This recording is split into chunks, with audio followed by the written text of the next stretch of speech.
চিত্রাঙ্গনা লেখিকা ইসরাত জাহান জেরিন পর্ব ৩৮। ধ্যাত, আপনি আমাকে চিনলেন কি করে? চিত্রা খানিক ভান করে বলল। ফারাজ হেসে বলল, এই বউ, তোকে চিনব না তো পাশের বাড়ির ভাবিকে চিনব? কি জানি, এমনভাবে বললেন রক্তের খেলা দেখাবেন। তাহলে দেখান দেখি, জলদি দেখান। ফারাজ হেসে বলল, তুমি বউ বিছানায় এসো, শুধু খেলা নয় সবই দেখাবো, সঙ্গে খেলবো। চিত্রার চোখে একটু ভয় একটু কৌতূহল। ঠিক তখনই ফারাজ চিত্রার হাত ছাড়িয়ে নিচে মেঝেতে পড়ে যাও ফোন খুঁজে। অন্ধকার করে ফোনটা উল্টে পড়েছিল বলে আলো ছড়ায়নি, ফলে ঘরটা যেন এক অজানা রহস্যে ঢেকেছিল।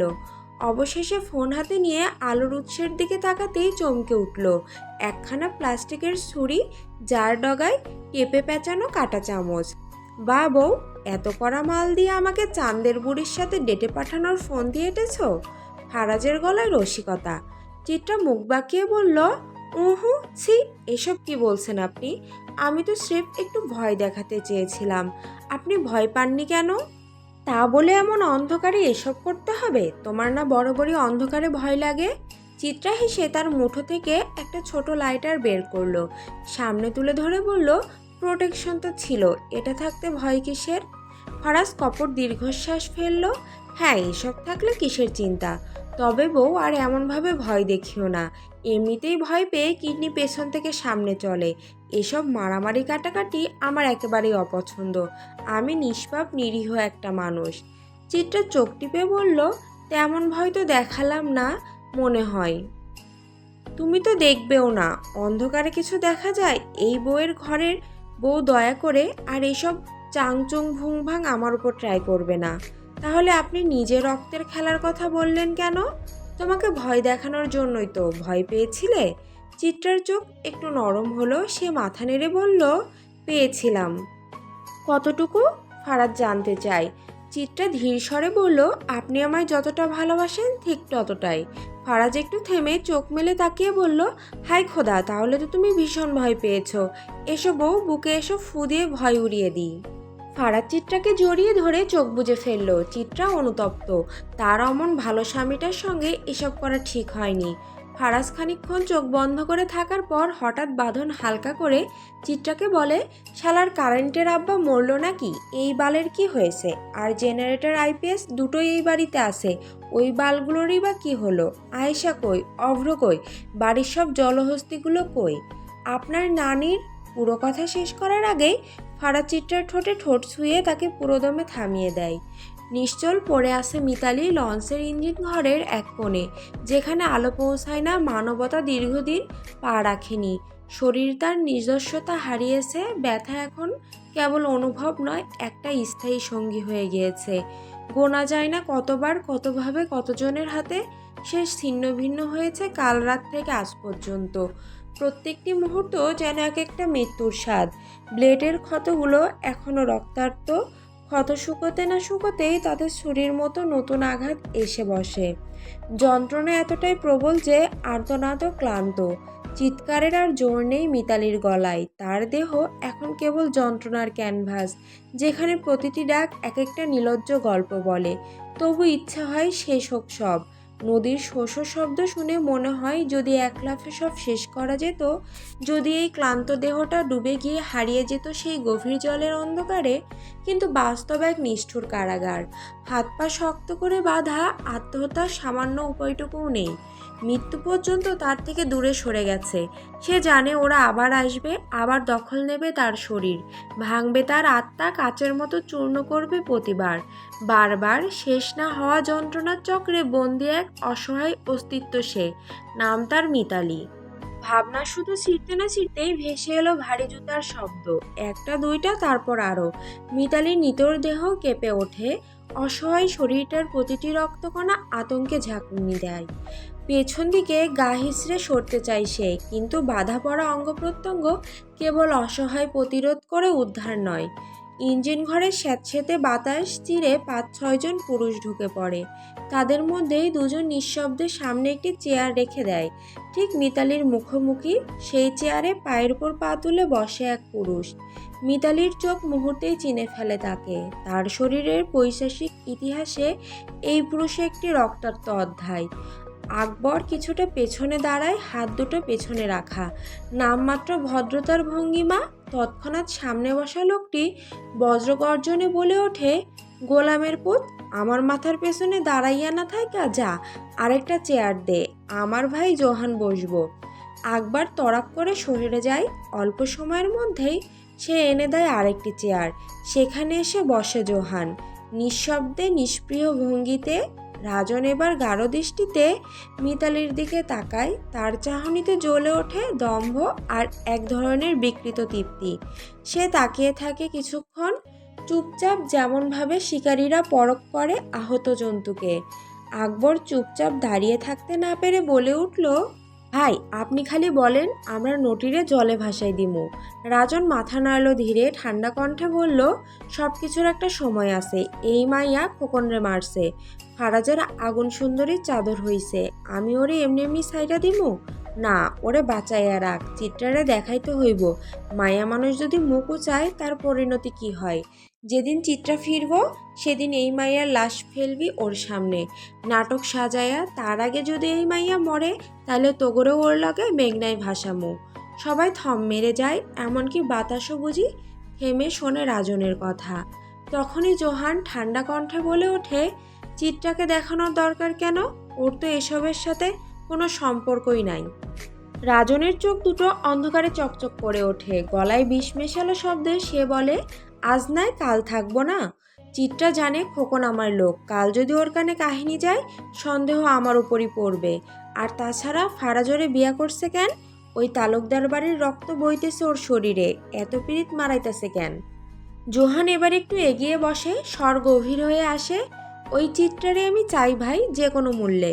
রাজন এবার হাসে, একটা ধ্বংসস্তূপের মধ্যে দাঁড়িয়ে কেউ যেমন সুখ পায় তেমন তৃপ্ত হাসি। একটা মাইয়ার লাইগা ফারাজের বিপক্ষে যাইবি তুই? জোহান ঠান্ডা গলায় বলে, শুধু ফারাজ না, দরকার হইলে পুরো দুনিয়ার বিপক্ষে যামু। ঘরে নিস্তব্ধতা হয়ে আসে, বাতাস ঘন হয়ে নামে বুকের উপর। নদীর কলকল ধ্বনিও এ ঘরে ঢুকতে সাহস পায় না। দৃষ্টি এক হয়ে আটকে থাকে মাটিতে পড়ে থাকা মিতালির দিকে। একটা রক্তাক্ত দেহ নিঃশ্বাস আর যন্ত্রণার মাঝখানে দোল খাচ্ছে, অথচ কোনো শব্দ নেই তার। আকবর চেয়ে থাকে, চোখে নিঃশব্দ ভয়। একটা শুষ্ক ঢোক গিলে নেয় সে।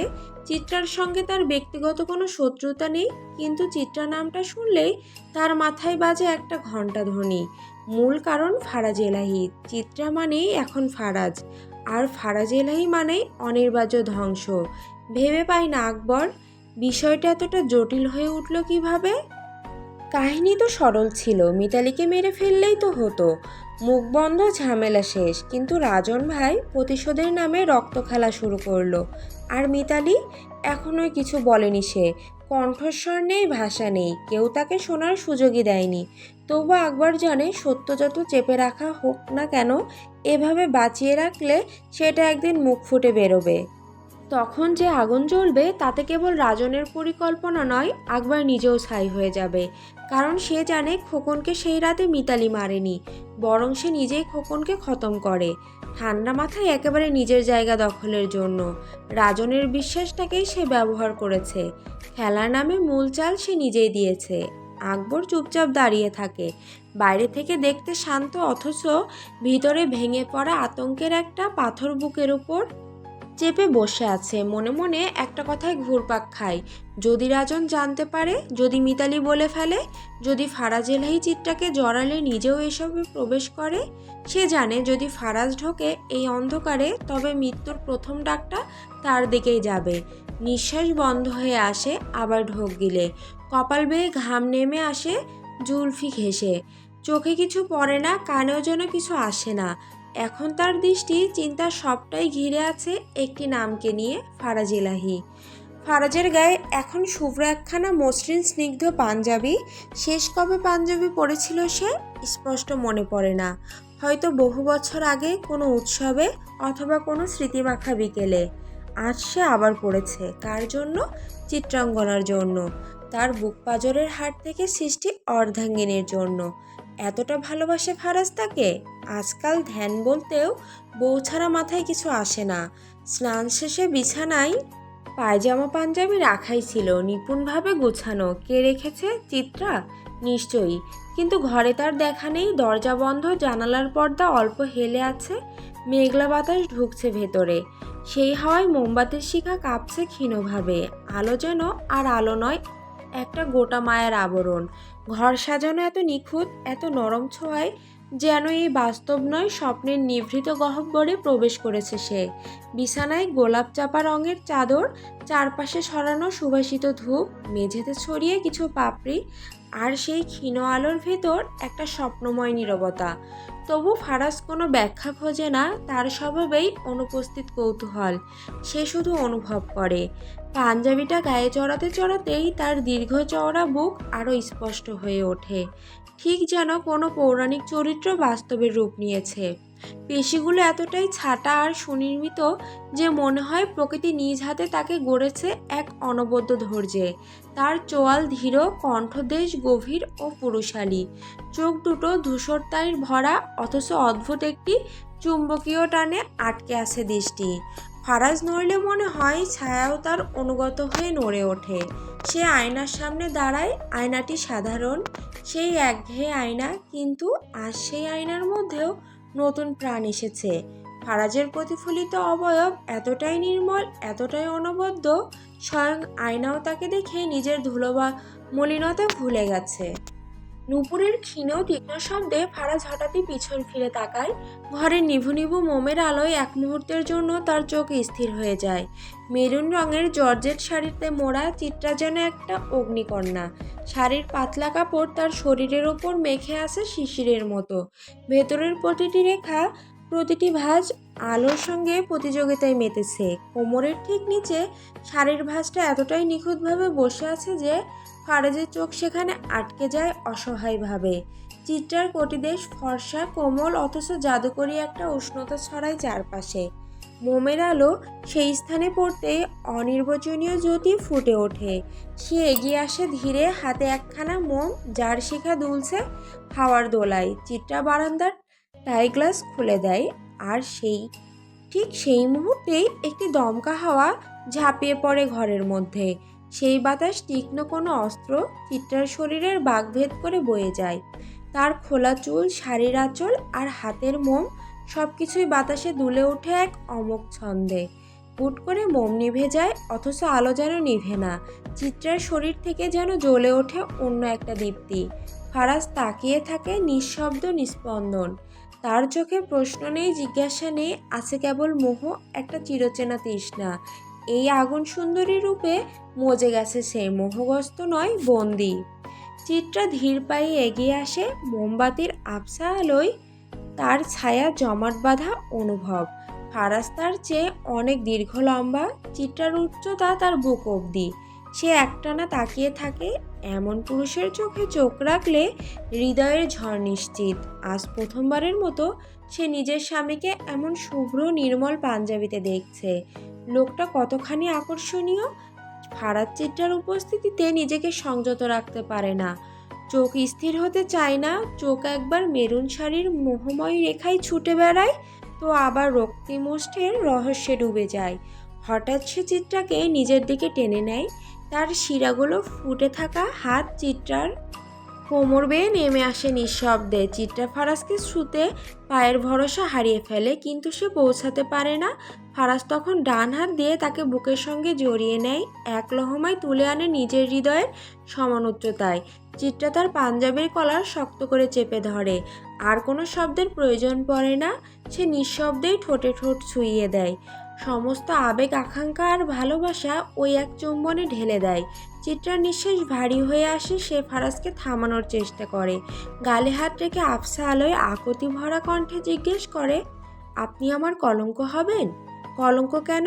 জানেন না, নারীর গায়ে একবার লেগে যাওয়া কলঙ্ক কখনো মোছে না।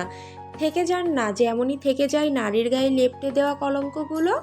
কতকাল কলঙ্ক হয়ে তোমাতে মিশে থাকতে পারবো? আমৃত্যু। নারী মরলেও কলঙ্ক তার পিছু ছাড়ে না। আমি মরলেও আপনি আমার কলঙ্ক হয়ে আমার মধ্যিখানে বেঁচে থাকবেন। ফারাজ চুপ হয়ে রয়। চিত্রা আবারও বলে ওঠে, ফারাজ। কণ্ঠে অনুনয়। নেশালো কণ্ঠে জবাব দেয় ফারাজ, একটা জিনিস দেখানোর বাকি আছে। আরও? এই রূপ দেখিয়ে কতবার যে ভেতর ভেতর মেরেছ, তাতে তৃপ্তি মেটেনি? কি যে বলেন, আপনি আমার বেঁচে থাকার কারণ। আপনাকে মারলে আমি বাঁচব কেমন করে? সময় থমকে দাঁড়ায়, ফারাজের চোখে ছায়া নেমে আসে। বাঁধন আলগা হয়, দেহ নরম হয়। চিত্রা ধীরে তার হাত ধরে তাকে টেনে নিয়ে আসে বিছানায়, একান্তে নীরবতার মোড়কে আবৃত আশ্রয়ে। বাইরে ধমক দিয়ে উঠেছে বাতাস, জানালার পর্দা দুলে উঠছে, যেন সাক্ষী দিচ্ছে এই প্রহরের এক অদ্ভুত সুন্দর মুহূর্ত, যেখানে পাপ আর প্রেম একে অপরের মুখোমুখি। আকাশ এবার কাঁদবে ঠিকই, তবে যন্ত্রণার জন্য নয়। এই কান্না হবে প্রণয়ের জলে ভেসে যাওয়া দুই বিপরীত সত্তার মিলনের জন্য। চিত্রা নিভু নিভু মোমের আলোয় টেবিলের উপরে রাখা রেড ভেলভেট কেকটা হাতে নিয়ে ধীরে ধীরে এগিয়ে আসে ফারাজের দিকে। হাওয়ায় দুলতে থাকা তার চুল, চোখে গভীর মায়া। ফারাজ স্তব্ধ চোখে চেয়ে থাকে তার দিকে। টেবিলের পাশটায় বসে চিত্রা চুপিসারে বলে ওঠে, আজ আমাদের বিয়ের 1 মাস। ভুলে গেলেন সোনাবর? এই সোনাবর ডাকটা ফারাজের অন্তর জুড়ে অনুরণন তোলে। সে থমকে যায়, কিছু বলার আগেই চিত্রা ছুরি দিয়ে কেক কেটে এক টুকরো ফারাজের মুখে তুলে দেয়। ফারাজও তার জন্য তুলে নেয় আরেক টুকরো, কিন্তু চিত্রা আচমকা ফারাজকে শক্ত করে জড়িয়ে ধরে, ঠোঁটে চেপে ধরে এক আকুল চুমু। চারপাশে ছড়িয়ে আসে অগণিত লাল গোলাপ, মেঝেতে বিছানায় হাওয়ায় ওরা উড়ছে। ভালোবাসার প্রতীক হয়ে সাদা বিছানার চাদরে গোলাপের পাপড়িগুলোর রক্তলাল দেখাচ্ছে। ফারাজ আলতো করে চিত্রার মুখ থেকে চুল সরিয়ে দেয়, তার চুলে মুখ ডুবিয়ে দেয়, মাদকতায় পূর্ণ হয়ে পড়ে তার শটটা। বাইরে শুরু হয়েছে বৃষ্টি, জানালায় জলের ছিটে ফোঁটা থামতে চায় না, কিন্তু ঘরের এই দুই মানুষের মন আজ নিঃসীম এক জগতে প্রবেশ করেছে। ফারাজ চিত্রার কাঁধে হাত রেখে তাকে ধীরে ধীরে শুইয়ে দেয় বিছানায়। হঠাৎ দমকা হাওয়া এসে ঘরের সব মোমবাতি নিভিয়ে দেয়, ঘর ছেয়ে যায় কালো এক রহস্যে। চিত্রা আজ ভয় পায় না, না অন্ধকারে না মেঘের গর্জনে। এই রাত ভালোবাসার রাত। শরীরের বাঁধন ছিঁড়ে আত্মা আজ একে অপরের দিকে ছুটে চলেছে। ফারাজ ঝুঁকে পড়ে তার উপরে, চিত্রা দুহাত বাড়িয়ে দেয়, তাকে বুকে টেনে নেয় অনির্বচনীয় আকর্ষণে। গলা দিয়ে ভেসে আসে গান, এই হৃদয়ে জ্বলেছে এক জাদুর মোমবাতি, তুমি আগুন হয়ে পুড়ছো আমায় সারা দিবারাতি। শব্দগুলো ঘরের বাতাসে গলে যায়, চিত্রার দেহ কেঁপে ওঠে, নিঃশ্বাস ভারী হয়। আগুন আর জলের মতো তারা মিশে যেতে থাকে একে অপরের মাঝে। ফারাজের আকাঙ্ক্ষা ক্রমশ বেপরোয়া হয়ে ওঠে। চিত্রার নখের আঁচড়ে তার পিঠ জর্জরিত, রক্তিম ক্ষত সৃষ্টি করে, কিন্তু সেই ব্যথায়ও আনন্দ আছে, একরকম মুক্তি, তৃষ্ণা মেটানোর উন্মাদনা ছড়িয়ে আছে। ফারাজ থেমে যায় না, থামে না চিত্রা। তারা হারিয়ে যায় অন্ধকার এক যুদ্ধে, যেখানে ভালোবাসা, কামনা আর মোহ মিশে গিয়ে সৃষ্টি করছে এক নতুন যুদ্ধক্ষেত্র। সময় থেমে যায়, শুধু নিঃশ্বাস আর হৃদয়ের ধুকপুক শব্দে ঘরটা গুঞ্জরিত হয়ে থাকে। চিত্রা ফারাজের গালে হাত বুলিয়ে কোমল গলায় বলে, আজকের রাত আপনার আমার, বলুন কি চাই আপনার। ফারাজ মৃদু হাসে, অন্ধকারে সেই হাসির ব্যঞ্জনা ধরা পড়ে না সহজে। হয়তো তাতে ভালোবাসা, নয়তো নিছক প্রলয় মিশে আছে। সে চিত্রার ঠোঁটে ঠোঁট রাখে, কানের কাছে মুখ এনে ধীরে ধীরে হিসিয়ে বলে, আমি তোমার মনের ভেতর একবার ঘুরে আসতে চাই, আমায় কতটা ভালোবাসো সেই কথাটা জানতে চাই, ভালোবাসার যত কথা হৃদয় দিয়ে শুনতে চাই, তুমি শুধু আমার হবে পৃথিবীকে বলতে চাই। সময় গড়ায়, বাড়তে থাকে ঝড়ের বেগ, সঙ্গে দেনা পাওনার গল্পগুলো উত্তাল মৃত্তিকায় হারিয়ে যায়। অভ্র ভেজা শার্টটা খুলে নির্বিকার ভঙ্গিতে বাস্কেটের দিকে ছুঁড়ে ফেলে। হাতের কাছে কোনো চার্জার লাইট না পেয়ে ফোনের ফ্ল্যাশ লাইটটাই চালু করেছে সে। ওয়াশরুমে ঢুকে প্যান্ট বদলে ট্রাউজার পরে ফিরে আসে অভ্র। বিছানার কিনারে আয়েশা কুঁকড়ে শুয়ে আছে, আতঙ্ক আর অস্পষ্ট ক্লান্তিতে মিশে থাকা এক অবিন্যস্ত নীরবতা তার চারপাশে। অভ্র কঠিন স্পষ্ট স্বরে তাকে বলেছে এখানে শুয়ে থাকতে। তার স্বর যেন আপত্তি কিংবা প্রশ্নের জন্য কোনো অবকাশ রাখে না। পাশে এসে বসে অভ্র, উদাম শরীর নিয়ে। ভেজা চুল কপালের ওপর এলিয়ে আছে, সেখান থেকে টুপটুপ করে পানি ঝরে পড়ছে। লোমশ ফর্সা বোর উন্মুক্ত পেশাগুলো নিখুঁতভাবে আঁকা যেন কাঠামোর মতো। চওড়া কাঁধ, ধীর গড়ন। অভ্র তাকিয়ে থাকে আয়েশার দিকে, স্তব্ধ অনড়ভাবে। আয়েশা তাকিয়ে আছে খোলা জানালার বাইরে।